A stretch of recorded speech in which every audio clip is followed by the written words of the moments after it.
The Great Hall of the Galactic Council buzzed with fear and anger. Hundreds of alien delegates from across the galaxy stood in their special seats, their voices mixing into a loud roar of panic. The massive screens around the circular room showed the same terrible sight over and over again. A huge fleet of unknown ships was moving toward the outer worlds, destroying everything in their path. Admiral Kexnash of the Alterian Federation slammed his four-armed fist on his speaking platform. His blue skin had turned dark with worry. "These invaders came from beyond our galaxy," he announced to the crowd. "They have already wiped out 3 star systems. Our weapons barely scratched their ships." The room filled with frightened whispers and angry shouts. Many species had never seen such destruction before. The peaceful worlds of the Outer Rim were home to billions of beings who had no way to defend themselves. From the highest platform in the room, Grand Admiral Vextar of the Zephyrian Empire stood up slowly. His tall, thin body cast a long shadow over the other delegates. The Zephyrians were known throughout the galaxy as the greatest warriors and builders of the most advanced warships. When Vextar spoke, everyone listened. "Fear will not save our worlds," Vextar said, his voice carrying easily through the huge hall. "The Zephyrian Empire offers to lead a combined fleet against these invaders. Our quantum shield technology and plasma cannons are the most advanced in the galaxy. Together with our allies, we can stop this threat." Many delegates nodded with relief. The Zephyrian ships were beautiful works of art, with smooth curves and glowing energy fields that could slice through asteroids like butter. Their weapons could destroy entire moons, and their shields could turn away the most powerful attacks. The crystalline collective's representative, a being made of living glass, rang like a bell when it spoke. "The collective agrees to join this fleet. Our energy phase weapons will complement your plasma technology perfectly." One by one, the greatest military powers in the galaxy agreed to work together. The Mechanoid Union brought their self-repairing robot ships. The Void Walkers offered their ships that could appear and disappear in battles. The Plasma Lords promised their sun-powered weapons that could burn through anything. But in a small section of the hall, Ambassador Sarah Chen of Earth sat quietly. She was a middle-aged woman with gray hair and tired eyes. Most of the other delegates had forgotten that humans were even part of the Galactic Council. Earth was considered a backwater world with primitive technology. Admiral Vextar noticed the human sitting alone. A cruel smile crossed his face. "Ambassador Chen," he called out, his voice dripping with fake politeness. "Surely Earth wants to contribute to this great effort. Perhaps you could offer some of your charming metal ships?" Laughter rippled through the hall. Everyone knew about human ships. They were big, ugly blocks of metal that moved slowly through space. While other species had learned to use pure energy for everything, humans still used old-fashioned rockets and bullets. Their ships looked like they belonged in a museum, not in a real space battle. Sarah Chen stood up calmly. She was not tall or impressive like the other delegates, but something in her eyes made a few of the smarter aliens stop laughing. "Earth will defend its territory," she said simply. "Our fleet is already in position." This caused even more laughter. The Zephyrian admiral could barely control himself. "Your fleet? Those ancient relics that barely made it to your moon? My dear ambassador, this is serious warfare, not a parade of historical curiosities." A mechanoid unit clicked and whirred as it spoke. "Human ships still use chemical explosions for power. Our databases show they have not updated their designs in centuries. It would be cruel to let them face these invaders." Sarah Chen did not show any anger at the insults. She had heard them all before. "The human fleet will hold the Sol system," she repeated. "We ask only that you give us time to evacuate our civilians if we fail." More laughter filled the hall. Grand Admiral Vextar shook his head in what looked like pity. "Very well, Ambassador. We will rescue your survivors after we deal with the real fighting. Try not to get in our way." The meeting ended with grand speeches about galactic unity and advanced technology. The combined alien fleet would meet at the edge of human space, then move out to face the invaders. It was the largest gathering of warships in galactic history, with thousands of vessels equipped with the most advanced weapons known to science. As the delegates filed out of the hall, many of them joked about the humans and their old ships. Some wondered if the human fleet would even show up to fight. Others bet on how quickly the human ships would be destroyed when they met real enemy fire. But Sarah Chen walked alone back to her small transport ship. She activated a secure communication channel to Earth. "Council Command, this is Ambassador Chen. The other species will arrive at Sol in 48 hours. Status of home fleet? The voice that answered was calm and professional. All ships are in position, Ambassador. The boys and girls are ready.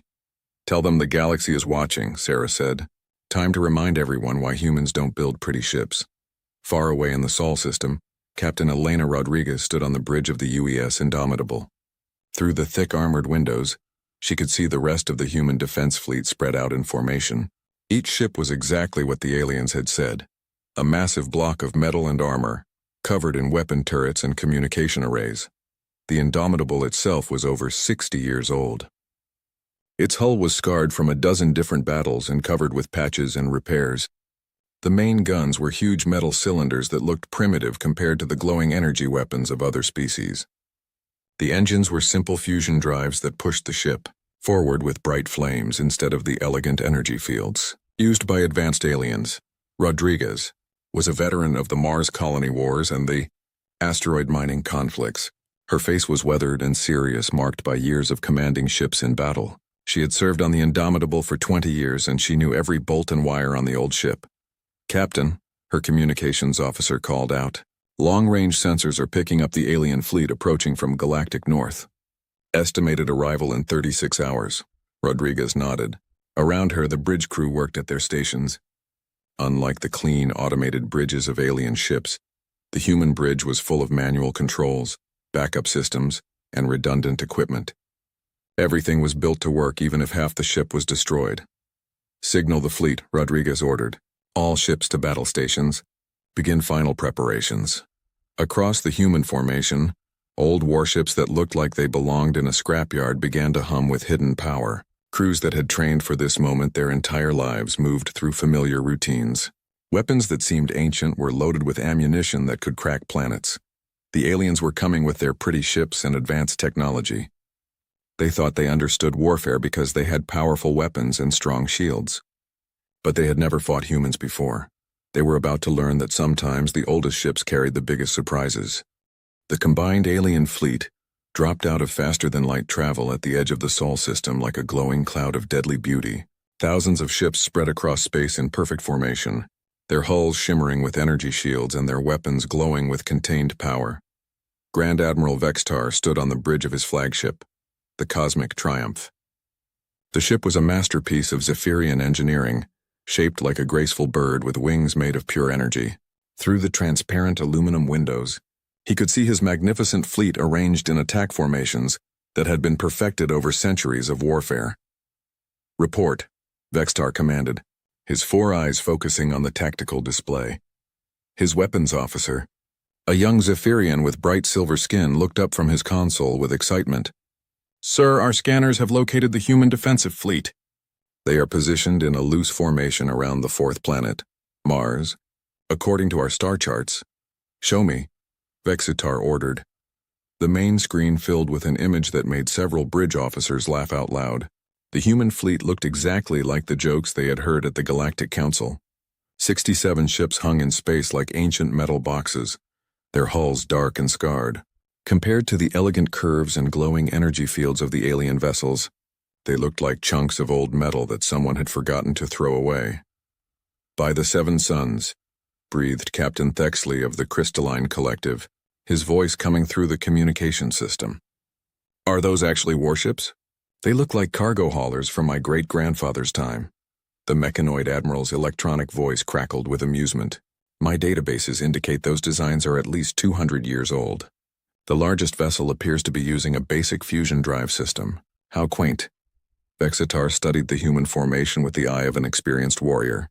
The ships were spread out randomly with no elegant battle patterns or coordinated energy fields.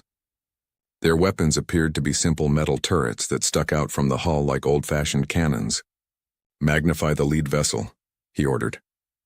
The image zoomed in on the UES Indomitable, and the laughter on the bridge grew louder.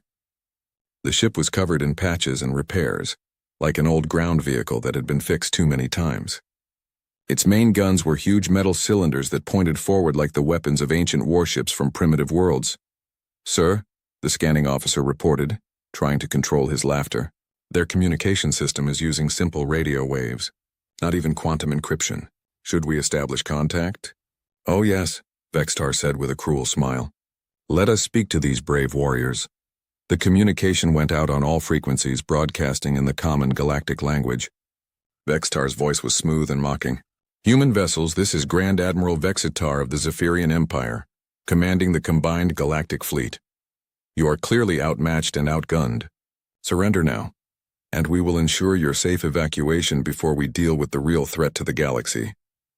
For a long moment, there was silence. Then a simple radio transmission came back from the human flagship. The voice was calm and professional, with a slight accent that sounded strange to alien ears. Unknown Fleet. This is Captain Elena Rodriguez of the United Earthship Indomitable, commanding the Sol Defense Force. Your intentions in this system are unclear. State your business or withdraw immediately. The alien bridge officers looked at each other in amazement. Did these primitive humans really think they could give orders to the most powerful fleet in galactic history? Vextar leaned forward in his command chair. Captain Rodriguez, perhaps you do not understand the situation. We represent over 50 advanced civilizations.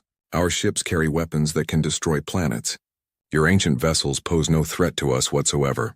This is your final chance to surrender with dignity. Another pause, then Rodriguez's voice came back, even calmer than before. Negative. The Sol Defense Force will not stand down. Human territory is protected by human ships and human crews. If you wish to pass through this system, you will need to go through us. The bridge erupted in laughter. A Plasma Lord Commander's fiery voice crackled over the communication system. Did they just challenge us to battle? With those museum pieces? Sir, the tactical officer reported, wiping tears of laughter from his eyes. Detailed scans show their armor is simple metal alloys. Their weapons appear to be kinetic projectile systems. They still use bullets and explosives. My readings indicate they are not even using proper energy shields. Vexitar stood up, his tall form casting shadows across the bridge. Through the viewing ports, he could see the human ships hanging in space like dark, silent threats. But they were not threats at all. They were relics from a bygone age, manned by a species too stubborn to understand how outclassed they were. All ships, prepare for battle, Vextar announced to his fleet. Weapons to minimum power. We do not want to vaporize them completely. Perhaps we can disable their engines and take some prisoners for study. It will be interesting to see how these primitives have survived so long with such ancient technology. Across the alien fleet, thousands of weapon systems came online. Plasma cannons glowed white-hot, energy lances crackled with contained lightning, and quantum disruptors hummed with the power to tear apart atomic bonds. The combined firepower was enough to crack a moon or boil away an ocean. In contrast, the human ship sat silent and dark. No energy signatures, no glowing weapons, no sign of advanced technology at all. To the alien sensors, they looked dead in space, powered only by their primitive fusion reactors. Captain Rodriguez received the tactical report on her bridge with the same calm expression she had worn for 20 years of combat. They're powering weapons, her sensor operator reported. Energy readings are off the charts, Captain. Every ship in that fleet could destroy a city by itself. Acknowledged, Rodriguez replied. She looked around her bridge at the men and women who had served with her through the Mars conflicts and the asteroid wars. They were all veterans, all professionals, all ready to do their job. Signal the fleet, she ordered. All ships to condition red. Weapons free. Prepare to engage. Throughout the human formation, old warships that had seemed dead suddenly came alive, but not in ways the aliens could understand. Instead of glowing energy fields, they showed heat signatures from dozens of hidden systems. Instead of exotic weapon displays, they simply turned their ugly metal turrets toward the enemy. The aliens had made their first mistake. They thought they understood what they were looking at. They saw old ships with old weapons and assumed they were fighting an old enemy. They were about to discover that there is a difference between old and obsolete, between primitive and ineffective. The human fleet had been built for one purpose, refined through centuries of warfare, and crewed by people who had learned that in space combat. It did not matter how pretty your ship looked. It only mattered if your ship could kill the enemy and survive to fight again. All ships, stand by for engagement, Rodriguez announced calmly. Remember, these aliens have never fought humans before. Let's show them what they missed in those fancy academies of theirs. The alien fleet began to move forward, confident in their technological superiority. Behind them, the real invaders from beyond the galaxy watched through their own sensors, curious to see how these two forces would fare against each other. The stage was set for a battle that would change how the galaxy thought about humanity forever. The first alien attack came like a storm of rainbow-colored death. Thousands of energy weapons fired at once, filling space with streams of plasma, quantum lightning, and pure destructive force. The beams struck the human ships in brilliant flashes that could be seen from Mars itself. On the bridge of the Cosmic Triumph, Grand Admiral Vextar watched with satisfaction as his fleet's opening salvo hammered the primitive human vessels. The energy readings from the impacts were enormous, enough to vaporize any normal ship several times over. Direct hits across their entire formation, his weapons officer reported with excitement. "Sir, those ships should be nothing but vapor by now." But as the brilliant flashes faded, something impossible appeared on the tactical displays. The human ships were still there. Not only were they undamaged, but their energy signatures were actually growing stronger. "What?" Vextar demanded, leaning forward in his command chair. "Scan them again." "Those readings cannot be correct."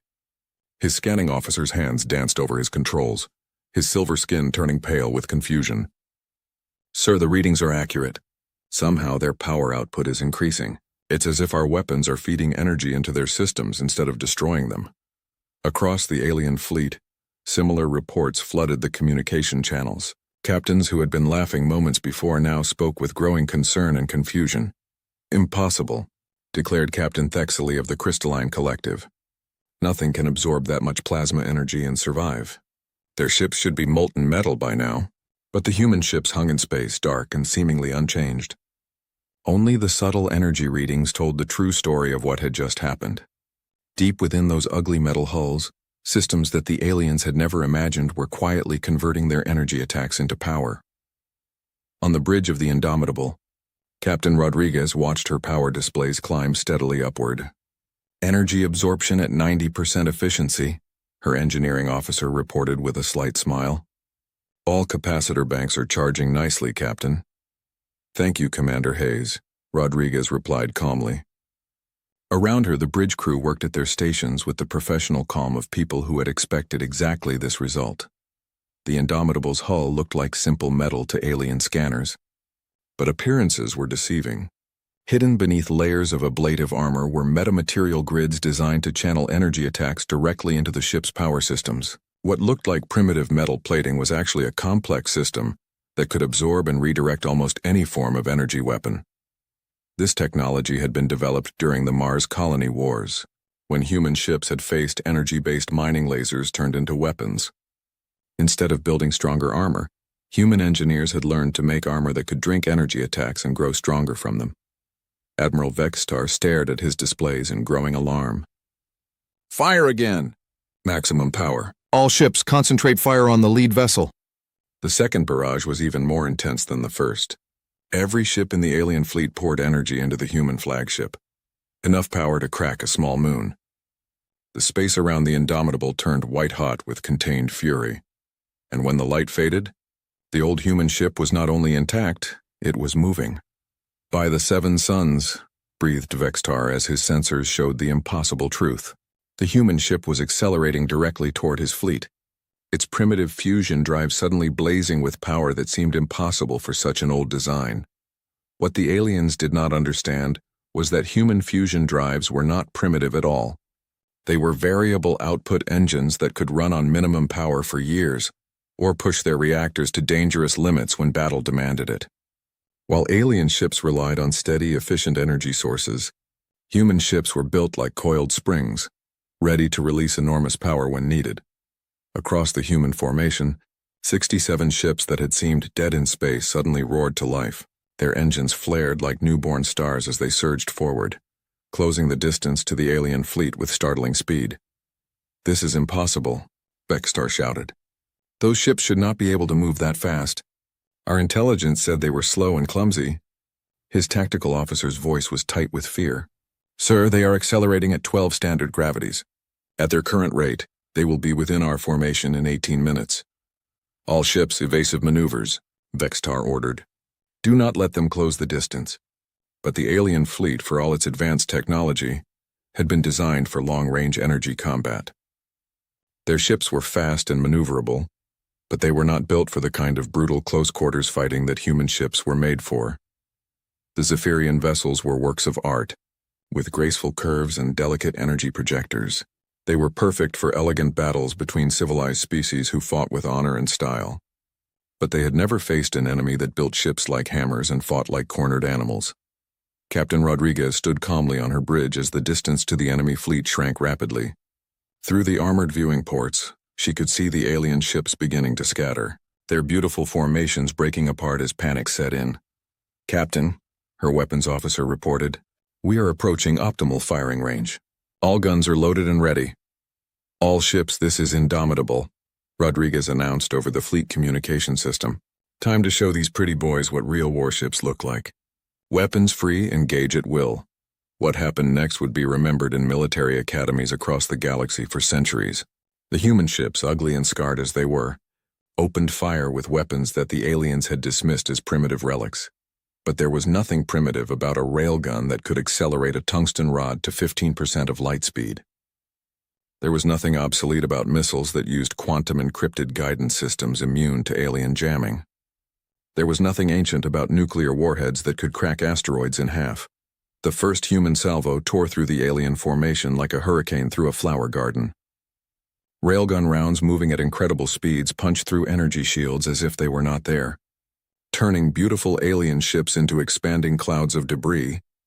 Missiles that looked like simple chemical rockets suddenly revealed guidance systems more advanced than anything in the alien fleet.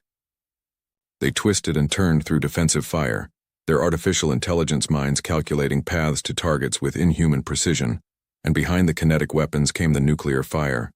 Warheads that had been designed to destroy asteroid mining facilities released their fury among the alien ships, turning the elegant vessels into brief, bright stars. "Shields are useless," screamed a mechanoid captain over the communication system. "The projectiles are moving too fast. They punch right through our energy barriers." "My ship is hit," reported a Plasma Lord commander. "Hull breach on all decks. We are losing atmosphere." Vextar watched in horror as his beautiful fleet was torn apart by weapons he had thought were museum pieces. His tactical display showed ship after ship going dark as human fire found its mark with deadly precision. "How?" he whispered, staring at the approaching human vessels. "How are they doing this?" The answer was simple, but it was one that the advanced alien civilizations had forgotten in their pursuit of elegant technology. The humans had never stopped fighting each other.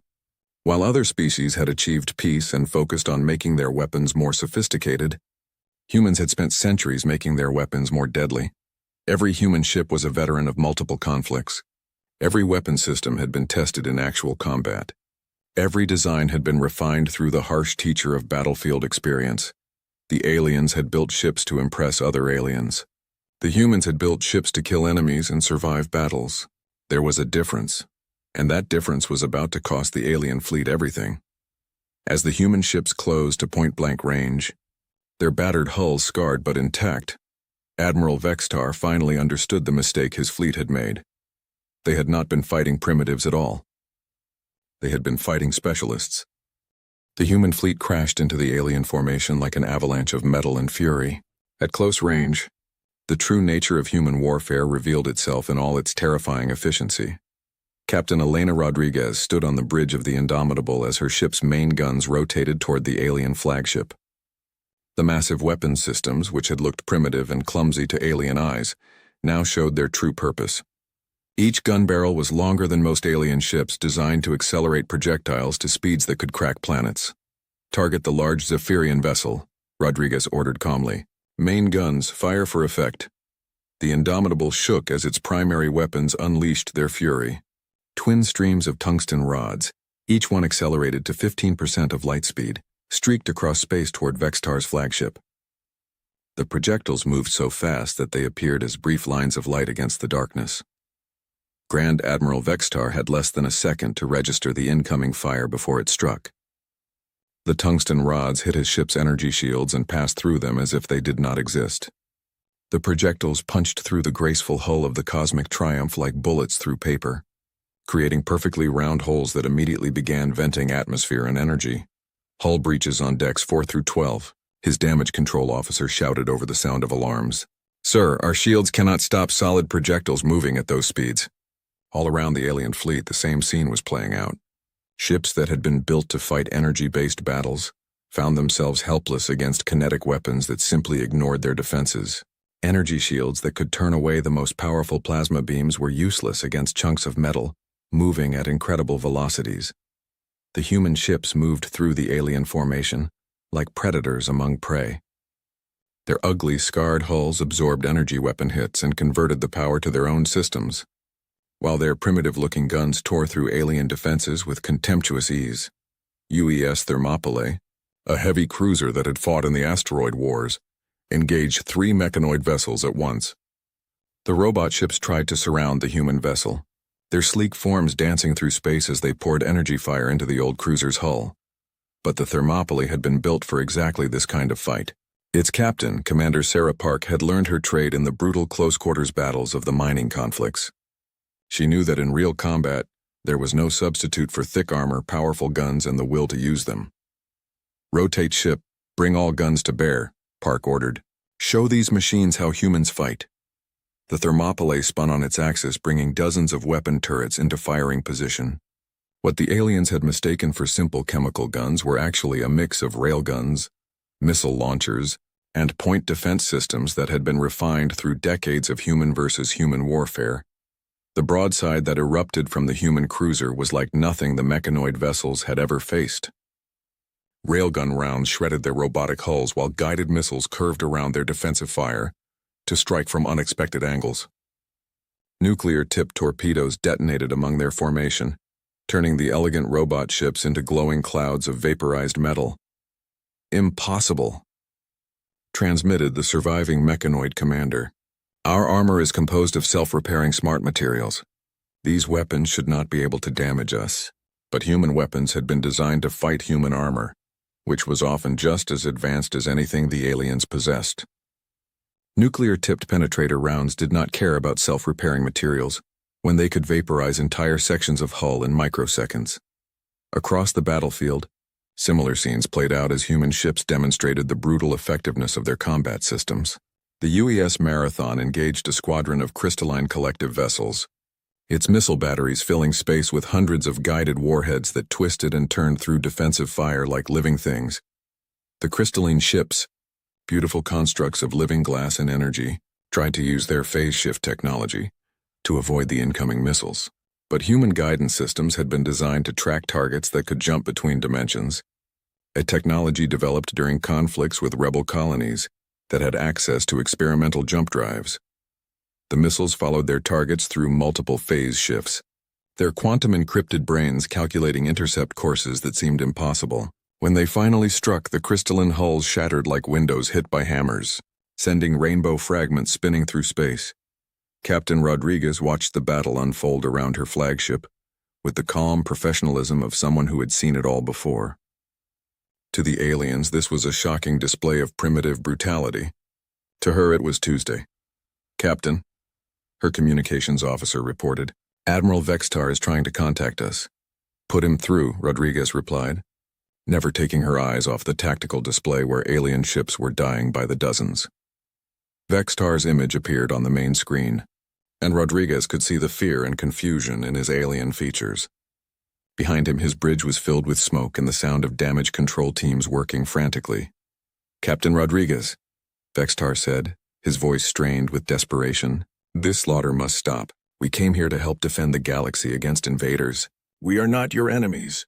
Rodriguez looked at him with the same expression she might use to examine an insect. "You entered human space with weapons charged and made demands for our surrender. In my experience, Admiral, that makes you an enemy. But we are advanced civilizations," Vextar protested. "We have laws of warfare, codes of honor. This is butchery." "This is warfare," Rodriguez replied simply. "Your people have spent centuries making your ships prettier and your weapons more elegant. My people have spent centuries making our ships tougher and our weapons more lethal. The difference is showing." Around the Indomitable, the human fleet continued its methodical destruction of the alien formation, ships that had taken decades to build and represented. The pinnacle of their species' technology were being reduced to scrap metal in minutes. The UES Gettysburg cornered a Voidwalker, ship that was trying to escape by phasing into subspace. The human vessel's weapons officer had dealt with similar tricks during the rebellion of the outer colonies. and he knew exactly how to handle enemies that could disappear from normal space. Tachyon pulse full spread, he ordered. The Gettysburg fired a barrage of exotic particles that disrupted the subspace continuum itself, forcing the Voidwalker ship back into normal space directly in front of the human vessel's main guns. The resulting explosion lit up half the solar system. Meanwhile, the UES Valley Forge engaged in a knife fight with a Plasma Lord dreadnought, the two ships so close that their hulls almost touched. The alien ship poured solar fire into the human vessel's armor, turning sections of hull white-hot with contained star fury. But the Valley Forge had been designed for exactly this kind of punishment. Its armor was not just metal. It was layers of reactive materials, heat sinks, and emergency systems that could function even when most of the ship was on fire. The human crew continued to fight even as their bridge filled with smoke and their hull glowed with heat. The alien ship, for all its power, had never been built to take damage. When the Valley Forge's point-blank railgun fire finally penetrated the Plasma Lord's elegant hull, the alien vessel came apart like a flower in a blast furnace. Admiral Vextar watched his proud fleet being systematically destroyed by weapons and tactics he had never imagined. These humans fought without honor, without elegance, without any consideration for the accepted rules of civilized warfare. They fought to win. All ships, retreat, Vextar finally ordered, his voice breaking with the shame of defeat. All vessels withdraw immediately. We cannot win this battle. But Captain Rodriguez was not finished with her lesson. Negative, Admiral, she said over the open channel. You came here to judge human capabilities. The demonstration is not yet complete. The human fleet began to move again, pursuing the fleeing alien ships with the relentless determination of hunting wolves. They had been dismissed as primitives, laughed at as relics, ignored as irrelevant. Now it was time to make sure the galaxy never made that mistake again. The battle that had begun with alien laughter ended with alien screams. Across the solar system, the wreckage of what had once been the most advanced fleet in galactic history drifted in slowly expanding clouds of debris. Grand Admiral Vextar's flagship limped through space, its elegant hull cracked in bleeding atmosphere from dozens of wounds. Half his bridge crew was dead or injured, and the beautiful energy fields that had once surrounded his ship flickered weakly like dying candles. Casualty report, Vextar demanded, though he already knew the answer would be terrible. His surviving tactical officer, her silver skin burned black from electrical fires, looked up from her damaged console. Sir, we have lost 68% of the fleet. Most of the survivors are heavily damaged and barely able to maintain life support. 68%, nearly 7,000 ships representing 50 different civilizations and centuries of technological advancement, had been destroyed or disabled by 67 human vessels that looked like they belonged in a museum. How many human ships have we destroyed? Vextar asked, though he dreaded the answer. None, sir, came the whispered reply. Several human vessels show battle damage, but all remain operational. Their casualty reports indicate minimal crew losses. Vextar stared at the tactical display in disbelief. The human ships hung in space around his fleeing survivors like dark wolves surrounding a wounded herd. Their hulls were scorched and scarred from the battle, but not one had been destroyed. Not one had even been disabled. The communication board crackled to life with the voice of Captain Rodriguez. Her tone was as calm and professional as it had been at the beginning of the battle, as if the complete destruction of a galactic fleet was simply another day's work. Admiral Vextar, this is Captain Rodriguez. You are ordered to withdraw from human space immediately. Any vessel that attempts to return will be destroyed without warning. Wait, Vextar called out desperately. Captain, please. We must speak. The real threat to the galaxy is still out there. The invaders from beyond our borders, they are the ones we came to fight. There was a pause, then Rodriguez's voice returned with a slight note of interest. Explain. There is a fleet of unknown ships moving through the Outer Rim territories, Vextar said quickly, afraid that the humans might start shooting again at any moment. They have already destroyed 3 star systems. Our combined fleet was formed to stop them before they reached the core worlds. Another pause. When Rodriguez spoke again, her voice carried a hint of something that might have been amusement. And you thought the best strategy was to demand the surrender of the only species in the galaxy that still knows how to fight a real war? The truth of that statement hit Vextar like a physical blow. In their arrogance, they had tried to push aside the one military force that might actually be able to help them. Worse, they had revealed their own weakness and incompetence in the most humiliating way possible. "Captain," Vextar said, his pride finally cracking completely, We need your help. Our weapons and tactics are useless against enemies who do not follow the accepted rules of civilized warfare. But your people, you fight like they do. Like killers. We fight like survivors," Rodriguez corrected him. "There's a difference. We don't kill because we enjoy it, Admiral. We kill because we're very, very good at it, and because sometimes that's what the situation requires." Through his damaged viewports, Vextar could see the human ships slowly moving back to their defensive positions. Even now, after demonstrating their overwhelming superiority, they maintained their formations and kept their weapons ready. These were not conquerors or glory seekers. These were professionals doing a job. "What do you know about these invaders?" Rodriguez asked. Vextar quickly transmitted what little data his fleet had managed to gather. Ships of unknown design, using weapons that ignored conventional defenses, showing no interest in communication or diplomacy. They simply appeared, destroyed everything in a system, and moved on to the next target. "Sounds familiar," Rodriguez said after reviewing the data. "Mass extinction events, total destruction of infrastructure, no apparent interest in conquest or negotiation." Captain Martinez's analysis. Another human voice joined the communication, calm and analytical. "Classic extermination pattern, Captain. Similar to the Titan Corporation's scorched earth tactics during the Jupiter conflicts, but on a much larger scale. These invaders aren't trying to conquer territory. They're trying to eliminate all life in the galaxy." Vextar felt his heart skip a beat.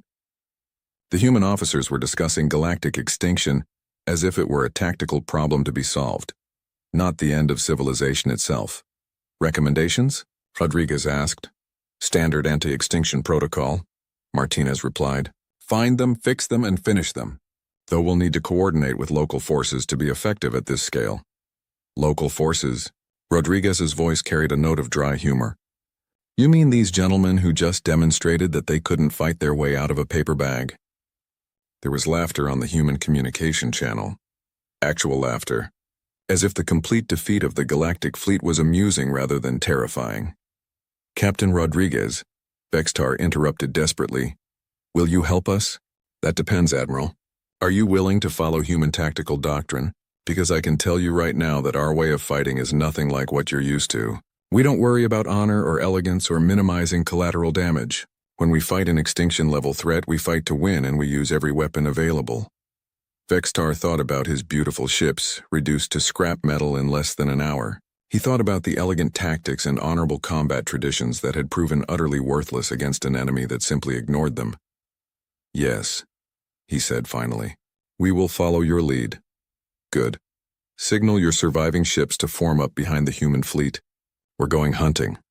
As word of the battle spread across the galaxy, the impact was immediate and profound. The species that had mocked humanity's primitive technology fell silent as the reports came in. The combined fleet of the most advanced civilizations in known space had been destroyed by weapons that still used bullets and explosives. On 100 different worlds, military analysts studied the battle recordings with growing amazement and horror. The humans had not just won, they had won so completely that it redefined what galactic warfare looked like. "Ambassador Sarah," Chen received the reports, in her quarters aboard the transport ship, carrying her back to Earth. She read through the casualty lists and damage assessments with the same calm expression she had worn at the Galactic Council. Her aide, a young diplomat named Jackson, looked up from his datapad with wide eyes. "Ambassador, the galactic media is calling it the most one-sided military defeat in recorded history. Some of them are saying that humanity represents a threat to galactic peace." Sarah Chen smiled for the first time in weeks. "Let them think what they want, Jackson. The important thing is that they're finally taking us seriously." Meanwhile, in the depths of space beyond the galaxy's edge, the real invaders watched the battle through their own sensors. Their artificial intelligence systems analyzed the human tactics and weapons with cold, calculating precision. For the first time since beginning their campaign of extermination, they encountered something unexpected. A species that fought the way they did. A species that built weapons for killing rather than showing off. A species that treated warfare as a profession rather than an art form. The invaders began to recalculate their plans. The galaxy's defenders were not as weak as they had assumed. At least some of them knew how to fight a real war. Back in the Sol system, Captain Rodriguez stood on her bridge and watched the alien survivors form up behind her fleet. They flew in ragged formations, their beautiful ship scarred and broken, their crews humbled by defeat. But they were still alive, and they were still willing to fight. That was something she could work with. "All ships, this is Rodriguez," she announced to the combined human and alien fleet. "Set course for the Outer Rim territories. Time to show these invaders what happens when they threaten our galaxy." The human ships turned toward deep space, their ugly hulls scarred